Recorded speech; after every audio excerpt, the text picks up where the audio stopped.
ನನ್ನೆಲ್ಲ ಪ್ರೀತಿಯ ಸ್ನೇಹಿತರಿಗೂ ನಮಸ್ಕಾರ. ಸ್ನೇಹಿತರೆ, ಇದೇ ಜನವರಿ 10ನೇ ತಾರೀಕಿನಂದು ನಾವು ವೈಕುಂಠ ಏಕಾದಶಿ ಆಚರಣೆಯನ್ನು ಮಾಡುತ್ತಿದ್ದೇವೆ. ಇದು ಭಗವಾನ್ ಮಹಾವಿಷ್ಣು ನಿದ್ರೆಯಿಂದ ಎಚ್ಚರವಾಗಿ ಮುಕ್ಕೋಟಿ ದೇವತೆಗಳಿಗೆ ದರ್ಶನ ಕೊಟ್ಟ ಪುಣ್ಯ ದಿನ. ಆದ್ದರಿಂದ ಮುಕ್ಕೋಟಿ ಏಕಾದಶಿ ಎಂದು ಕೂಡ ನಾವು ಕರೆಯುತ್ತೇವೆ. ಜೊತೆಗೆ ಇದು ಮಹಾವಿಷ್ಣು ಮುರ ಎಂಬ ರಾಕ್ಷಸನನ್ನು ಏಕದಶ ಎಂಬ ತನ್ನ ಆಯುಧದಿಂದ ಸಂಹಾರ ಮಾಡಿದ ದಿನ. ಅಷ್ಟೇ ಅಲ್ಲದೆ ಕ್ಷೀರಸಾಗರ ಮಂಥನ ಮಾಡಿ ಅಮೃತ ಉದ್ಭವವಾದ ದಿನ. ಹಾಗೆ ಪಿತಾಮಹ ಭೀಷ್ಮರು ವಿಷ್ಣು ಸಹಸ್ರನಾಮವನ್ನು ಬೋಧಿಸಿದ ದಿನವೂ ವೈಕುಂಠ ಏಕಾದಶಿ ಆಗಿದೆ. ಏಕಾದಶಿ ವ್ರತ ಮಾಡುವುದರಿಂದ ಪಿತೃದೋಷ ಪರಿಹಾರವಾಗುತ್ತದೆ, ಅಲ್ಲದೆ ಪುತ್ರ ಸಂತಾನ ಕೂಡ ಲಭಿಸುತ್ತದೆ. ಆದ್ದರಿಂದ ಇದನ್ನು ಮೋಕ್ಷದ ಮತ್ತು ಪುತ್ರದ ಏಕಾದಶಿ ಎಂದು ಕರೆಯುತ್ತೇವೆ. ಇದಕ್ಕೆ ಸಂಬಂಧಿಸಿದಂತೆ ಒಂದು ಕಥೆಯನ್ನು ತಿಳಿದುಕೊಳ್ಳೋಣ. ರಾಜ ಶ್ರೀ ವೈಖಾನಸ ಎಂಬ ರಾಜ ಚಂಪಕ ನಗರವನ್ನು ಆಳುತ್ತಿದ್ದನು. ಅವನ ಪತ್ನಿ ಶೈಬ್ಯ. ಈ ದಂಪತಿಗಳಿಗೆ ಸಂತಾನವಿಲ್ಲದೆ ಕೊರಗುತ್ತಿದ್ದರು. ರಾಜನ ನಂತರ ರಾಜ್ಯಭಾರ ಮಾಡುವವರು ಯಾರು ಎಂದು ಪತ್ನಿ ಮತ್ತು ಪತಿ ಮಾತಾಡಿಕೊಂಡು ಚಿಂತಿಸುತ್ತಾ ಅಂತಃಪುರದಲ್ಲಿ ಕಾಲ ಕಳೆಯುತ್ತಿದ್ದರು. ಒಮ್ಮೆ ರಾಜನಿಗೆ ಒಂದು ಕನಸು ಬಿದ್ದಿತು. ತನ್ನ ತಂದೆ ನರಕದಲ್ಲಿ ಪ್ರೇತಾತ್ಮವಾಗಿ ನೇತಾಡುವುದನ್ನು ಕಂಡನು. ಈ ರೀತಿ ಕುರಿತು ಅರಮನೆಯ ಹಿರಿಯ ಪಂಡಿತರಲ್ಲಿ ವಿಚಾರಿಸಿದಾಗ ಅವರು ಧ್ಯಾನಮಗ್ನರಾಗಿ ತಿಳಿದು ರಾಜನಿಗೆ, ನಿಮ್ಮ ತಂದೆ ನರಕದಲ್ಲಿ ಪ್ರೇತಾತ್ಮರಾಗಿರುವ ಕಾರಣ ಅವರು ಜೀವಿಸಿರುವಾಗ ಅನೇಕ ಪತ್ನಿಯರನ್ನು ಹೊಂದಿದ್ದರು. ಅವರಲ್ಲಿ ಒಬ್ಬ ಪತ್ನಿ ಋತುಮತಿಯಾದಾಗ ಆಕೆ ಬೇಡವೆಂದರೂ ಆಕೆಯ ಜೊತೆ ಸಂಬಂಧವನ್ನು ಮಾಡಿದರು. ಹಾಗೂ ಇನ್ನೊಮ್ಮೆ ಅದೇ ಪತ್ನಿ ರಸಿಕತೆಯನ್ನು ಬಯಸಿ ಬಂದಾಗ ದೂರ ತಳ್ಳಿದರು. ಈ ಪಾಪಕೃತ್ಯದಿಂದಾಗಿ ನರಕವಾಸ ಅನುಭವಿಸುತ್ತಿದ್ದಾರೆ. ನರಕದಿಂದ ಮುಕ್ತರಾಗಿ ಸದ್ಗತಿ ಹೊಂದಲು ಏನು ಮಾಡಬೇಕು ಎಂಬುದನ್ನು ಪರ್ವತ ಪ್ರದೇಶಗಳಲ್ಲಿ ಇರುವ ಋಷಿ ಮುನಿಗಳಲ್ಲಿ ಪರಿಹಾರ ಕೇಳಿ ಎಂದರು. ರಾಜನು ಕುದುರೆ ಹತ್ತಿ ದಟ್ಟ ಅರಣ್ಯದತ್ತ ಹೊರಟನು.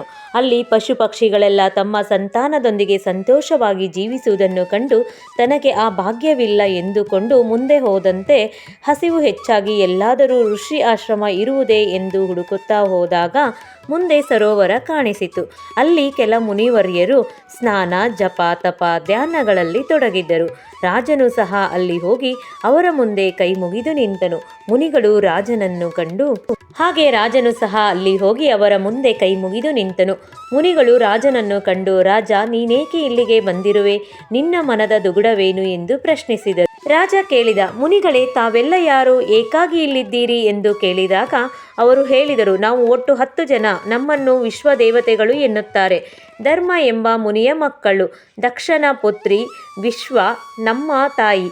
ನಮ್ಮ ಹೆಸರು ಮೃತ್ಯು, ದಕ್ಷ, ವಸು, ಸತ್ಯ, ಕಾಲ, ಮುನಿ, ಕುರುಜ, ಮನುಜ, ವಿರಜ, ರೋಚಮಾನ ಎಂದರು. ನಾವೆಲ್ಲರೂ ಪುಷ್ಯ ಮಾಸದ ಪುತ್ರದ ಏಕಾದಶಿ ನಿಮಿತ್ತ ಸ್ನಾನಕ್ಕಾಗಿ ಇಲ್ಲಿಗೆ ಬಂದಿದ್ದೇವೆ. ಇನ್ನು 5 ದಿನ ಇರುತ್ತೇವೆ ಎಂದರು. ರಾಜ ಹೇಳಿದ, ಮುನಿಗಳೇ, ನನ್ನ ತಂದೆ ನರಕದಲ್ಲಿ ಪ್ರೇತಾತ್ಮವಾಗಿದ್ದಾರೆ.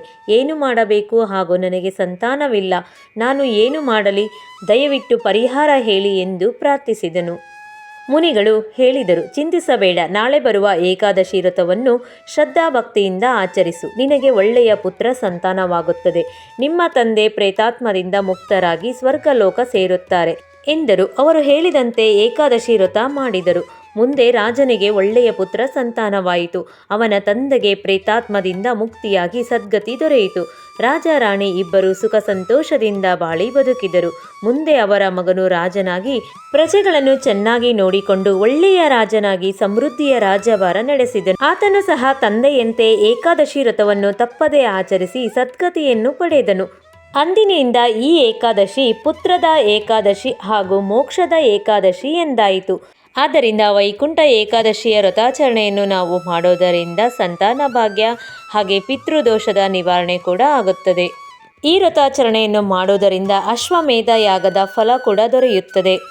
ಈ ಕಥೆಯನ್ನು ಕೇಳಿದಂತಹ ನಿಮ್ಮೆಲ್ಲರ ಕಷ್ಟಗಳನ್ನು ಕೂಡ ಮಹಾವಿಷ್ಣುವನು ಬೇಗನೆ ಬಗೆಹರಿಸಲಿ.